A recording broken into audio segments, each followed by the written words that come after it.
In a quiet Ohio town, 28-year-old Heather Christina Bogle clocked out from her overnight shift at the Whirlpool plant and vanished into the morning darkness. When she never arrived to pick up her daughter, something she never failed to do, panic set in. What began as a missing person search spiraled into a chilling mystery. Soon, a shocking discovery inside the trunk of her car would expose a brutal crime and a deeply flawed investigation that targeted an innocent man while the real perpetrator lived just minutes away. It would take new detectives, fresh eyes, and hard science to uncover the truth buried beneath obsession, corruption, and lies. This is the haunting story of a devoted mother whose life was violently stolen and the dangerous man investigators should have seen from the start.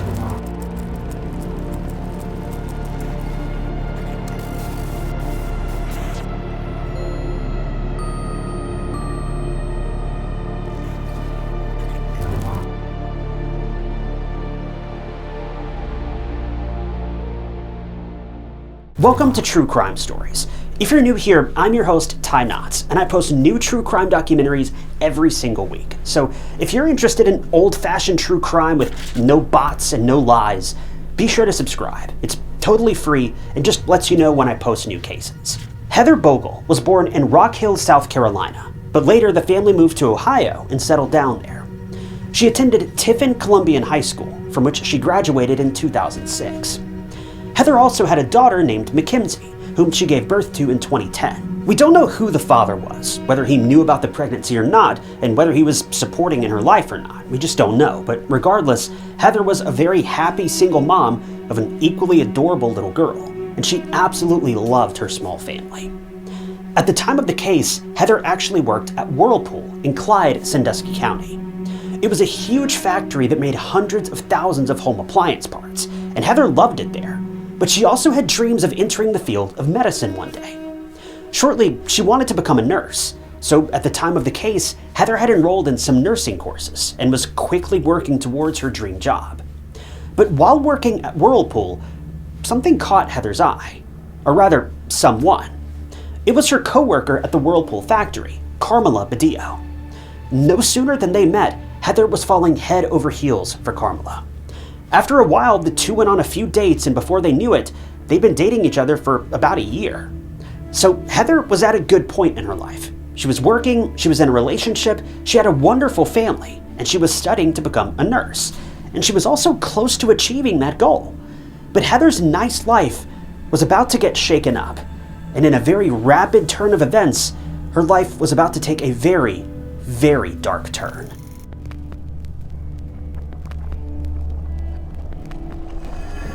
So Heather and Carmela, after a year of dating, were on the verge of breaking up, and understandably, Heather took this very hard. Carmela was Heather's love, and while we don't know what led to the two breaking up, we only know that it was extremely painful. They were fighting constantly, to the point where certain words were spoken that just couldn't be taken back. All of this, for the most part, came out of nowhere. To those on the outside of their relationship, it seemed very much like everything was fine one minute, and then it wasn't.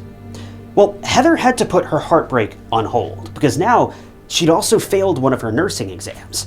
This meant that she had to retake the class she failed, which in turn meant she wouldn't be getting her nursing license. And she would be out even more money, putting her dream career on hold for that much longer. Life was really throwing lemons in Heather's way. Things were falling apart. And you know that feeling when things just don't work out in your professional life or your private life, and you're hit with that massive dose of hopelessness? Well, let's just say Heather was right at that spot during that time, right in the thick of it. She couldn't see her way out, and everywhere she turned, her life felt like a wreck. But Heather was tougher than you think. She was still standing tall, smiling, and going to work because, well, that's kind of what you have to do when life kicks you down. You just get back up and start over again and again and again. Heather was working her way through these curveballs, and despite everything she'd been going through, she was excited for what life had in store for her. But she didn't expect what happened next. It was April 9th of 2015, and for Heather, it was a workday that was coming to an end. And on this day, she clocked out of work at around 6 a.m. and she was ready to go home. Now, Heather usually worked the night shifts, and then when she got home to hit the hay, she'd wake up just in time to pick up her daughter Mackenzie from school that afternoon. On this particular day, Heather was seen on CCTV leaving the Whirlpool Clyde plant at about 6:17 a.m. Nothing seemed out of the ordinary. Heather didn't seem scared, no one sketchy was following her, but soon, Heather didn't show up to school to pick Mackenzie up. This was really odd. I mean, if anyone can tell you anything about Heather, it's the fact that she was a devoted mom. And I know even moms need breaks sometimes. But if Heather made some changes in plans, then she would have at least asked someone from her family to go and pick Mackenzie up. She definitely wouldn't have just left her daughter alone at school without telling someone that she wouldn't be able to pick her up. It just wasn't like her. This really worried everyone. And later that day, after not being able to reach Heather all day long, the 28-year-old single mom was finally reported missing.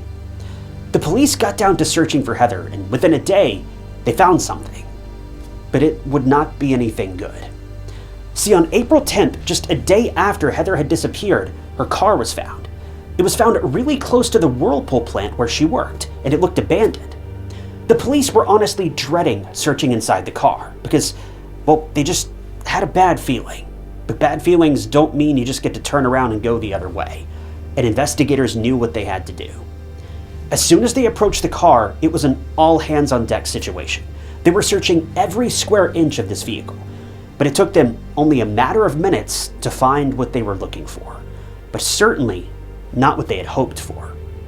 As they popped the trunk lid of the vehicle, inside the trunk lay an unconscious, motionless, and battered Heather.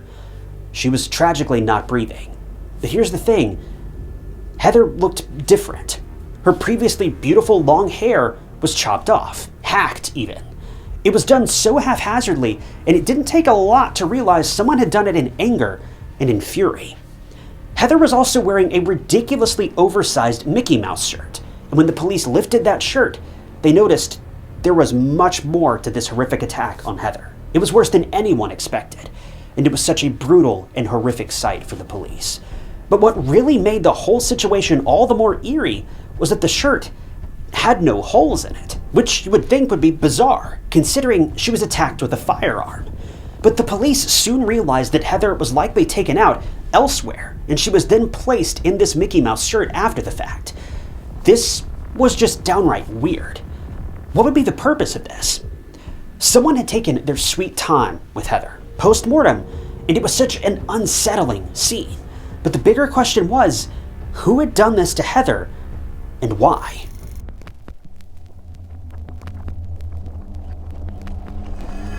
Heather's case was taken over by a detective named Sean O'Connell. Now, typically, if I'm going to call out a detective's name, it's to commend them for what they've done, or to congratulate them on some sort of amazing effort they made to get a case solved. But that's not true this time. At the crime scene, the detectives tried to swab the entire car for any DNA evidence, and they did find it on Heather's body, her cuticles to be exact. But the weird thing is, I'm not sure how they did this because Heather's fingers weren't found with the rest of her body. But however this played out, there was DNA under her cuticles. This DNA becomes important later on, so just remember that for now. A toxicology report also stated that Heather had illegal substances in her system, but more on that later as well. Now, Detective Sean, the lead investigator in Heather's case, decided to speak to people around the area where Heather's car was found. It was found in the Somerton apartment complex, and from the looks of it, Heather had no business being there. But Sean had his eye on a suspect already. It was another single mom in the apartment complex. Her name was Kinona Bohr. She was 25, and what made her a prime suspect, or at least a person of interest in Heather's case, and in Sean's eyes, was the fact that A, she suspiciously and coincidentally owned a similar oversized Mickey Mouse shirt, similar to the one found on Heather's body, and B, a man named Omar Satchel was at Kinona's apartment and had already been arrested by Sean on firearm and home invasion charges. Oh, and C, Kinona had made some cryptic Facebook posts the same day Heather went missing. Now, Sean had associated Omar with stealing a firearm, apparently the same one used on Heather, and also with the white SUV that was seen between 1:30 a.m. and 3 a.m. in the same area where Heather's car was found. How much truth was in these associations, though? We don't know. It was all Sean's gut telling him this. Sean had also previously arrested Kinona's boyfriend and imprisoned him for 10 years on illegal substance charges. Also, when the police talked to Kinona, she was emotionless with her answers, as if she couldn't have cared less. So Sean thought that all this was suspicious. But also, Sean knew these people well, and he didn't trust them. But what about the DNA evidence? Well, this is where Sean thought that his spidey senses were enough and that he didn't need DNA to, confirm whether the people he's suspicious of are even the perpetrators or not. So when the DNA was eventually tested, it matched neither Kinona, Omar, nor the other guy Sean was suspicious of, by the name of Kayri Jeffrey. Not even Kinona's boyfriend's DNA matched the evidence found on Heather's body. But regardless, for the next year, Sean made the lives of these people a living hell. Kinona's home was raided. They were questioned ruthlessly, and even the public was frowning at Sean's actions, because whether any of these people were guilty or not, this all just seemed too excessive when Sean nor his team had any evidence against these people. I mean, the DNA evidence didn't even match up to them. They weren't the perpetrators, plain and simple. It was all Sean's theory about the firearm and the SUV being linked to Kinona and her gang. But Sean was relentless. I mean, it's one thing the detective is doing his or her job, but it's another to harass people, especially those who are proven innocent. Well, Sean wasn't the best detective on the block either. He had a pretty bad reputation for being a lousy detective, not following up on leads, and just making his way by bulldozing potential theories and leads with his own bright ideas. He basically loved pointing fingers at anyone that he didn't like and thought was suspicious in his eyes. The eyes of the law could go take a hike for all he cared. So you can tell he was a wonderful investigator, and Heather's case was in great hands. I don't even know why this guy was given the case in the first place, because this would all go on for 2 years. All the while, Heather's family was reeling from her loss, begging for answers, while Sean was insistent to keep barking up the wrong tree. Needless to say, her case was at a standstill, and it would take quite some time before investigators found another lead that would eventually send this case forward.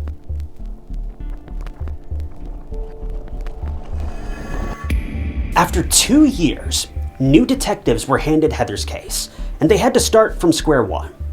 Major Nick Kostopoulos, the new lead detective in Heather's case, was a breath of fresh air sent from police heaven. He was the person who should have handled the case from the start. First, Detective Nick revisited all the previous leads, and this time he actually ruled out people of interest using DNA evidence, which is the right way to do things. He re-questioned Carmela, as well as other people close to Heather, including her own brother with whom Heather had a really bad argument before her murder. But again, they were all cleared of suspicion. Then Nick checked on Heather's movement through her phone, as well as satellite data from Google, and lo and behold, he found something that Sean had totally missed all those years ago. Heather's phone had pinged near a trailer park that was just a couple minutes away from the Whirlpool factory where she worked. This was really odd. Who was Heather meeting at this trailer park? Well, when the police dug a bit more, they found out that a man by the name of Daniel Myers lived there. He worked with Heather at that same Whirlpool plant in Clyde. Moreover, he worked the same night shift as Heather on the night that she went missing. But what would Heather have been doing at this man's house? Especially when she was supposed to be going home and getting some sleep so that she could pick her daughter up later on. Well, detectives were about to find out.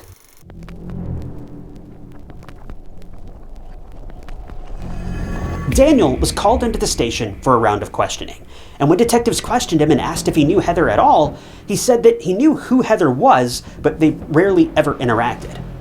Daniel went on to say that he may have said a few words to Heather every 2 or 3 months or so. But when the detectives asked for a DNA swab, Daniel refused right away. It's not like he was obliged to give his DNA sample, but this hesitation and the fact that Heather's phone pinged close to his trailer were enough for the police to obtain a search warrant. Well, they did obtain that warrant, and this time, he couldn't say no to providing a DNA sample. When it was cross-matched with the one found on Heather's body, it was a 100% match. Daniel's DNA was found on Heather's body. What are the odds? Daniel, a man who worked with Heather but didn't know her personally and seldom even talked to her, had his DNA in her car and on her body. There was definitely more to Daniel than he was letting on. When the results came out, there was no more waiting. Honestly, it was a long time coming for the police as well as Heather's loved ones who wanted answers for why she was murdered so horrifically. Daniel Myers was immediately taken into custody, and he was charged with aggravated murder, aggravated assault, kidnapping, and tampering with evidence.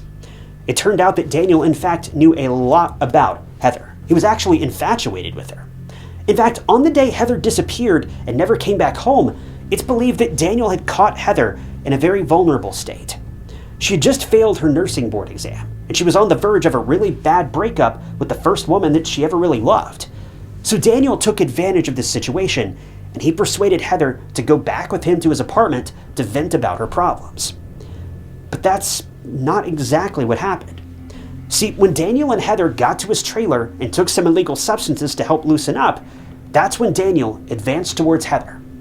Heather, clearly not interested in men, let alone Daniel, rejected his advances and in the process supposedly laughed at him for even making a pass at her. But these are just his words, so whether this is all true, we don't know. And even if it is true, we don't know the full context. Was it a friendly laugh, like, haha bro, I'm gay, what are you doing? Or was she ridiculing him? Well, it doesn't matter because whatever the intention was, Daniel wasn't about to let it slide, and he quite literally saw red. Daniel pounced on Heather, and he had one goal in mind, to finish Heather off for good. But Heather put up a fight. She fought hard to try and get Daniel off of her, but she was unsuccessful.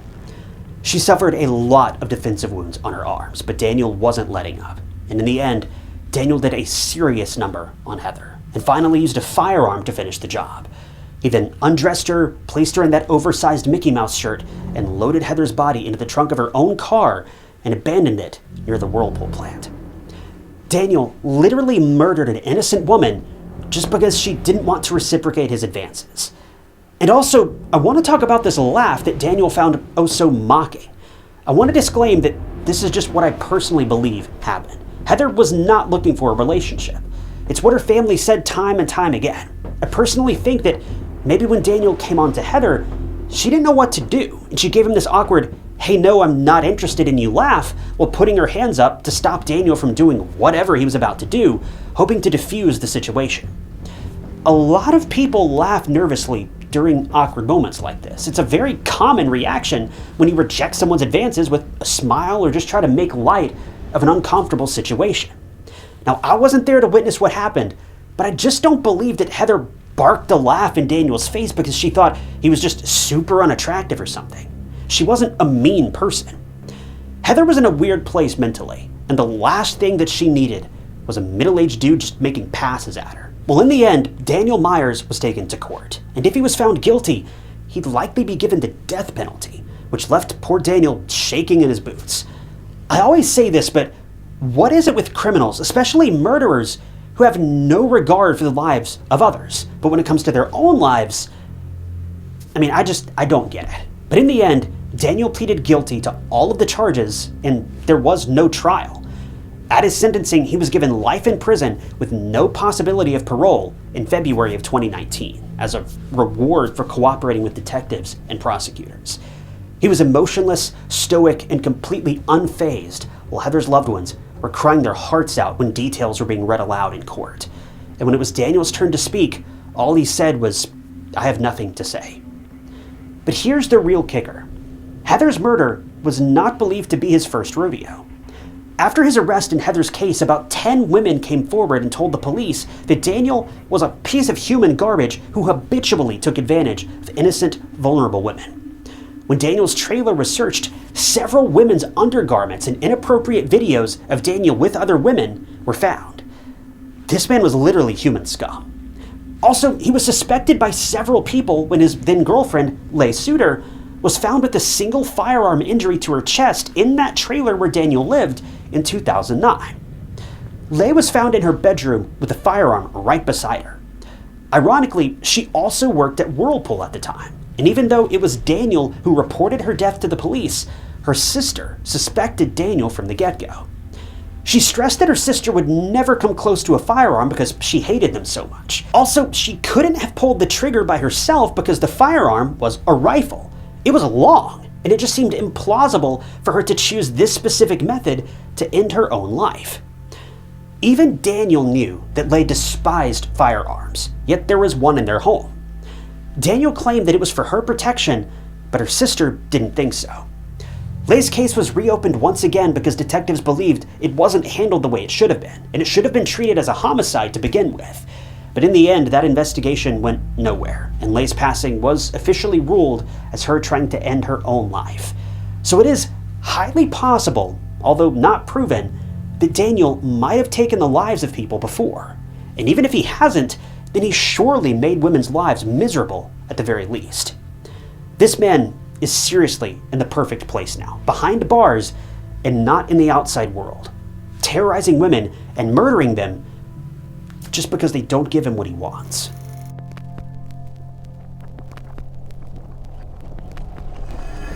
Before Daniel was sentenced in Heather's case, someone else was due to appear in court, and it was Sean O'Connell. See, for 15 months, he was after 3 people: Kenona Boer, Kari Jeffrey, and Omar Satchel. Sean was adamant that these 3 people had something to do with Heather's murder. His theory entailed that Heather visited Kenona and Kari for illegal substances, and on that fateful day, the trio murdered Heather over said illegal substances. And what proof did he have?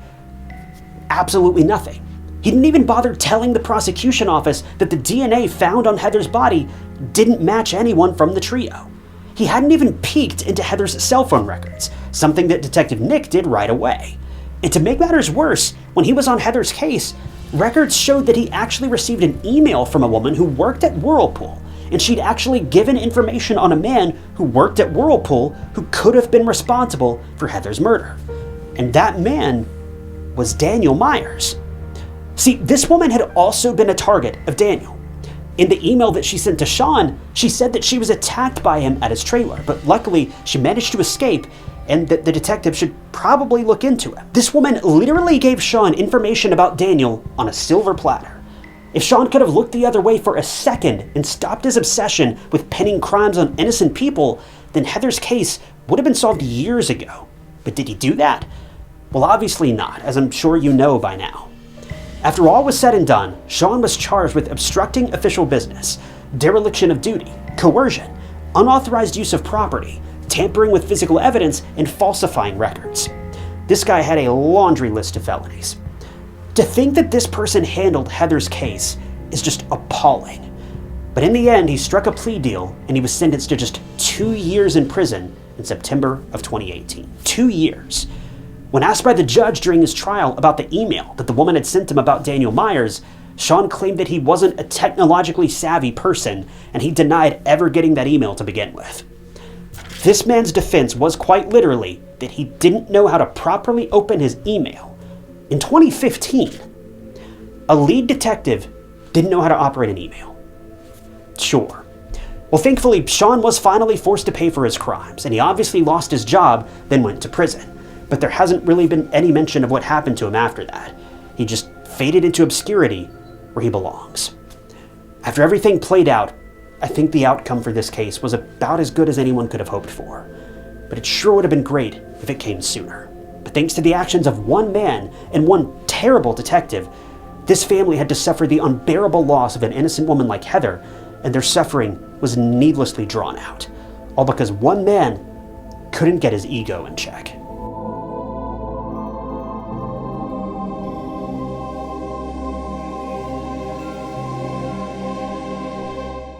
Thank you guys so much for tuning in to another episode of True Crime Stories. If you're new here and you liked the video, be sure to hit that like button and consider subscribing. It's completely free and just lets you know when I post new videos. And if you love the show and want to help support us, consider hitting that join button below the video and become a member of the channel. It lets you see new videos sometimes days or weeks before they're posted to the public, and it is a great way to support the show. And speaking of which, I wanted to give a shout out to some new channel members this week, including Joshua Froman, Zoria, Mike Stevens, Kristen Britton, and Colleen. But if you haven't had your fill and want to see more true crime stories, check out this other interesting case I covered. And don't forget, you can grab a True Crime Stories t-shirt by clicking the link below this video, including our most recent It's Never a Mannequin design. But with that, my name is Ty Knotts. I thank you again for watching, and I'll catch you guys in the next video.